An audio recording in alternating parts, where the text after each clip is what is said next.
맛집 음식 배달하기 힘드시죠? 요 사이트에 들어가면 간편하게 알 수 있습니다. 투잇 들어가 보세요. 투잇. 골라 먹는 맛집인데요. TV에서 보던 전국 맛집이 총망라되어 있습니다. 간편하게 인터넷으로 주문 가능한데요. 상담 전화는 080-767-3333 전화해 보시고요. 주문도 되고요. 간편 음식 7종 이봉규TV 특가 할인 들어갑니다. 49,800원에 7개니까요. 하나에 7,000원 꼴밖에 안 됩니다. 유명한 음식 다 있습니다. 일로 전화하십시오.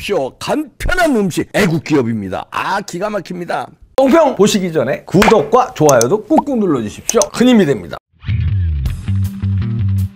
네, 대통령실에서 안철수는 윤심 아니다 이렇게 대놓고 나오면서 김명우 국민통합위원을 해촉을 시켰거든요. 안철수 선대위원장을 맡아서 중립성이 위배됐다 이렇게 나오니까 안철수는 또 발끈하고 민심 모르고 역행하는 거다 이렇게 발끈했는데요.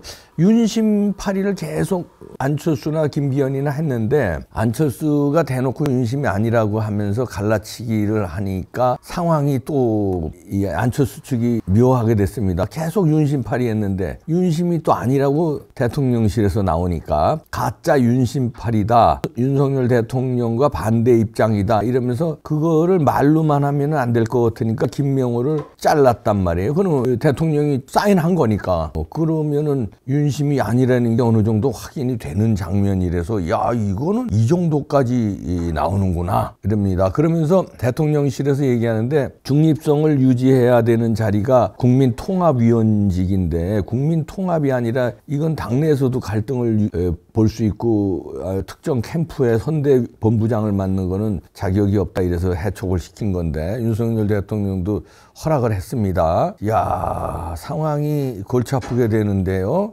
이렇게 되고 그러면서 이제 그 이후로 여러 가지 되는데 그 인수위 때부터 윤석열 대통령 정책과 좀 다른 게 많이 나왔다 이런 얘기들을 또 하네요. 인수위 때 우리는 어느 정도 잘하는 줄 알았잖아요. 근데 그때 그 안에서는 또 내분이 있었나 봅니다.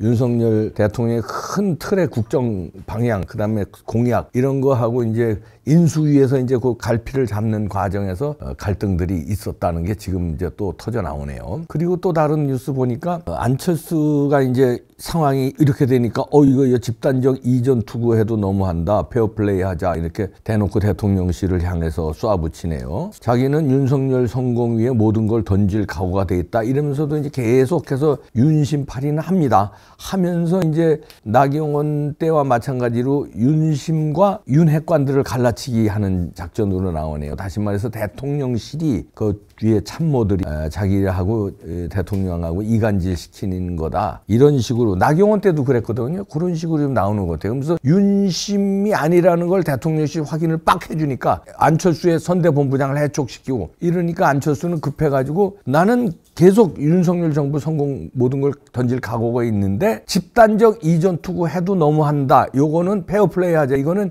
윤석열 대통령을 향해서 하는 소리가 아니라 윤석열 대통령의 측근, 윤핵관, 그 다음에 대통령 비서실 이걸 향해서 쏘아붙이는 것 같습니다. 양상이 나경원 사태 때하고 비슷하게 돌아가는데요. 그래서 저희가 이 책임당원의 표심이 어디로 가니 여론조사에서는 지금 안철수가 앞선 걸로 대다수 여론조사에서 많이 나와요. 그래서 그거는 전체 여론조사일 거고 그건 진짜 책임당원에 가까운 이제 보수 유권자들의 표심은 어떨까? 이거 이봉규TV가 그래도 어느 정도 바로미터가 됩니다. 왜냐하면 이봉규TV의 구독자 여러분들은 좌파는 없잖아요. 여기 오겠습니까? 좌파가? 중도도 어정쩡한 사람은 안 올걸요. 그래도 중도라도 보수 중도, 보수 우파, 중도 우파 정도 돼야 오거든요. 그런 분들의 표심은 어떨까 해서 지난주에 했는데 지난주와 비교해서 말씀드립니다. 지난주에 저희가 할 때는 왜 했냐면 이제 나경원 사태가 나오고 나경원 불출마가 이루어진 다음에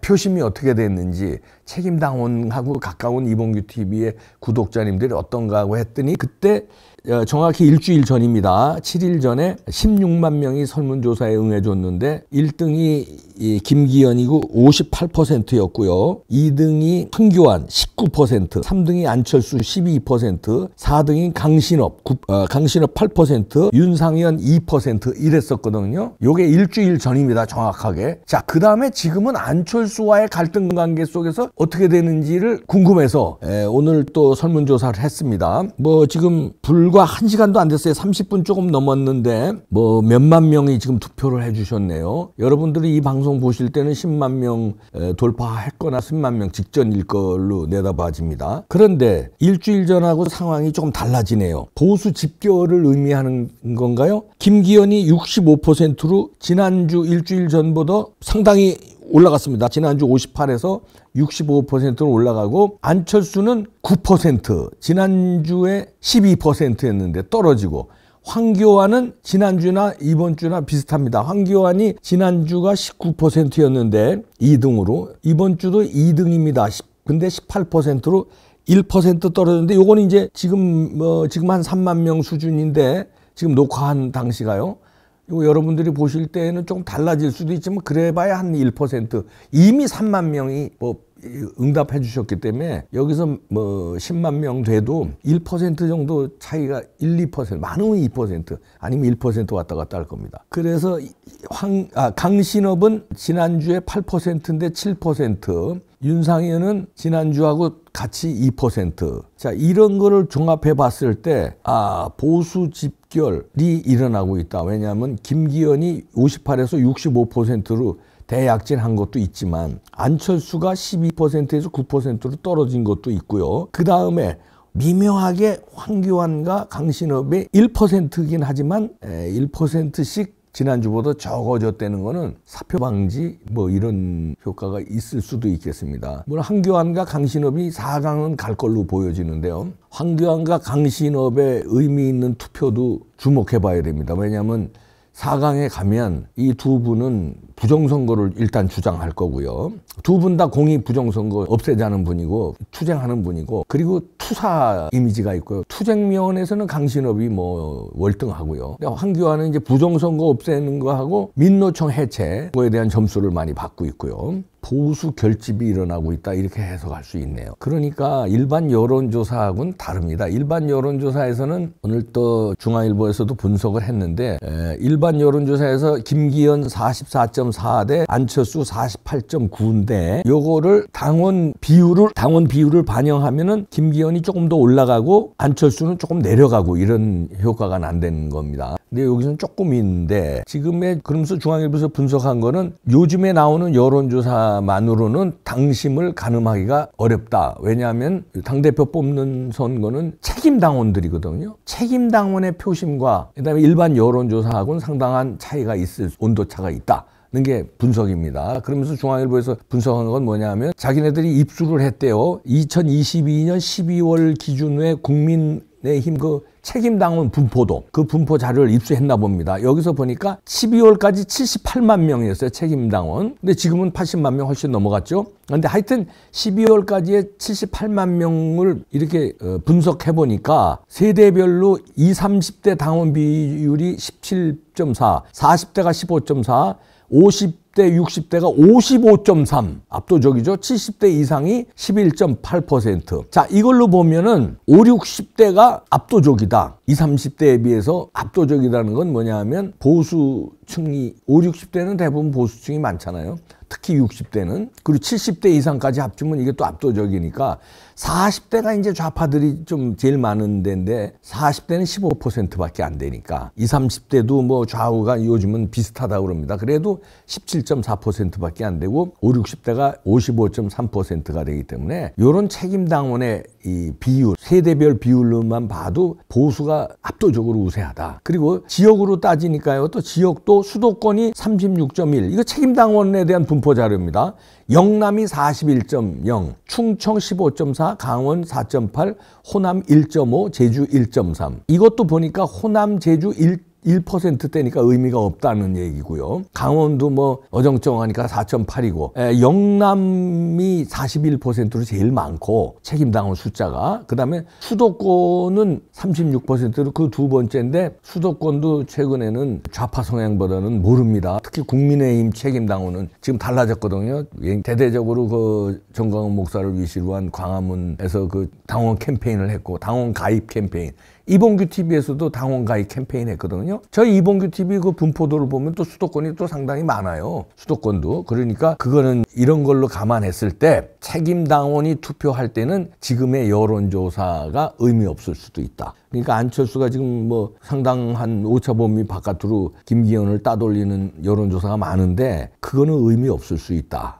는 게 중앙일보 분석이고요. 그 다음에 또 이봉규 TV에서 오늘 방금 전에 한 설문조사를 봐도 이번 설문조사는 책임당원의 분포도하고 거의 비슷할 수 있습니다. 보수 성향이 강한 게 이봉이니까. 책임당원도요. 보수 성향이 강한 사람이 많이 대거 투입됐다. 이렇게 봤을 때 지난주 조사보다 보수 집결 현상이 나타났다. 김기현으로 오히려 더 많이 쏠렸다. 이런 걸로 봐서는 안철수 효과가 예상보다 크지 않을 수 있다. 이런 분석이 가능하네요. 일주일 만에 이렇게 김기현이 더 늘어나고 안철수는 줄고 이러는 거 보면 여기서 또 갈등이 벌어지면 오히려 보수가 더 결집할 수 있다. 이런 분석도 가능하네요. 근데 이제 그거는 이제 그런 분석이고요. 이제 부탁하고 싶은 거는 대통령실이라든가 이 장제원은 뭐 자기가 아뜨거하고 뭐 앞으로 윤석열 정부 내에서 뭐 무슨 임명직이고 당직이고 안 맡겠다 그렇게 선언했더라고요. 뜨거워서. 그 진짜 그랬어야지.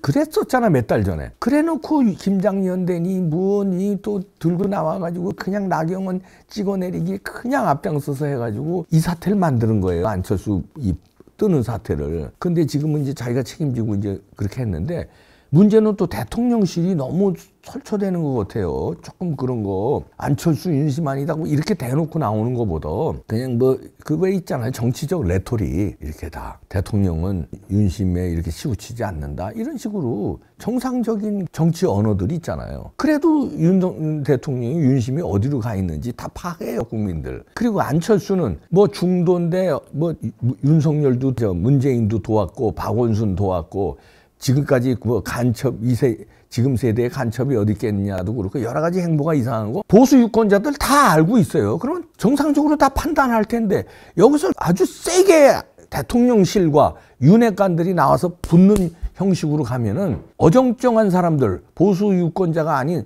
중도층도 가입한 사람들이 있단 말이에요. 저 책임당원으로 그런 중도 우파죠. 그런 사람들은 야 이거 대통령실이 너무 힘자랑하는 거 아니야? 윤핵관이 너무 힘자랑하는 거야? 이게 원래 사람은 약자 편 든단 말이에요. 그게 잘못된 신호가 갈 수 있으니까 경거망동 안 했으면 좋겠습니다. 그게 대통령을 오히려 깎아먹는 경우가 된다니까. 자꾸 그래서 차지철 얘기하잖아. 차지철이 얼마나 충성파야. 얼마나 박정희 대통령한테 충성했어. 근데 너무 과잉 충성하다 보니까 결국은 박정희 대통령 서거하게 만들었잖아요.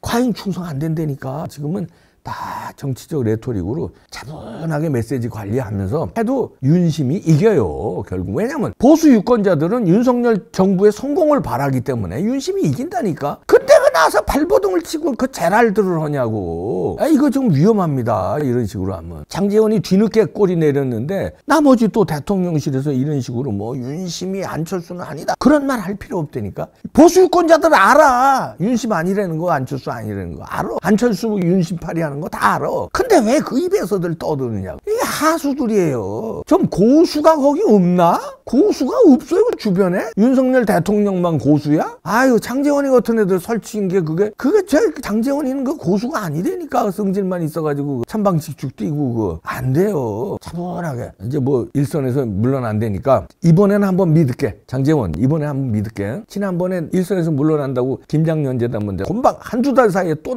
튀어나와서 난리 쳤잖아. 이번에는 믿을게. 제발 진짜 윤석열 정부의 성공을 원한다면 원하지 않든 원하든 윤핵관으로 찍혔잖아. 본인들이 권성동 장제원은 찍혔잖아. 그러면 경거망동하면 안 돼요. 누굴 위해서? 윤석열을 위해서, 또 국민들을 위해서, 자유 대한민국을 위해서. 자유 대한민국 생각이나 하겠냐마는 권력만 생각하겠지만은 성질 난다 진짜. 제발 경거망동하지 마십시오. 대통령실도요. 아니면요 차분하게 보수 유권자들이 알아서 정리해요. 알아서 현명하게. 지금 이번 설문조사도 나오잖아요. 저는 개인적으로 4강에 뭐 김기현 안철수는 뭐 꼭 올라가겠지만 황교안 강신업에 약진되는 그 의미도 좀 두고 봐야 됩니다. 4강 올라가서 막 토론할 때 부정선거 이게 아킬레스건이고 이게 급소인데 이게 외통수인데 저들을 물리칠 외통수인데 이거를 진짜 관철시킬지 그럼 분위기라도 몰아갈지 그게 또 관건입니다. 야 참 상황이 참 이 정치는 진짜 생물로 돌아가네요. 하루하루가 이게 긴박하네. 급박해서. 이런 얘기 다루면요 불편해 하시는 분들이 있어요. 왜냐면 이봉규 TV에도 나경원 지지하시는 분들이 있고요. 그분들은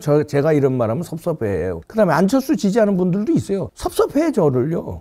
그럼요. 그래도 큰 틀에서 우리가 윤석열 정부의 성공. 제가 윤석열하고 술 한잔 먹은 적도 없고 만난 적도 없어요. 그러나 지금 이 절체절명의 이 위기의 순간에 저 주사파들이 간첩이 나오고 이런 상황에 이재명이 저렇게 설치는데 그나마 맞서 싸울 윤석열 정부가 성공해야 돼요. 그러지 않으면 나라가 넘어간다니까. 그래서 할 수 없이 지금 이렇게 논평을 하는 겁니다. 저도 답답합니다. 저도 안철수하고도 개인적으로도 인연이 있고 윤상현하고는 엄청 친하고요. 강신업이는 진짜 친동생처럼 요즘에 제가 응원하고 있고 황교안 대표는 제가 부정선거하고 얼마나 제가 같이 싸웠습니까? 아주 동지죠, 동지. 불편해요, 저도 누굴 응원하기가. 그러나 윤석열 정부의 성공 큰 틀에서 그거는 같은 마음이니까 이렇게 논평을 하는 겁니다. 답답합니다, 저도 이런 논평하기가. 참 알아서들 정리하는데 대통령실 차분하게 그래도 다 제가 안 되니까 차분하게 좀 있어.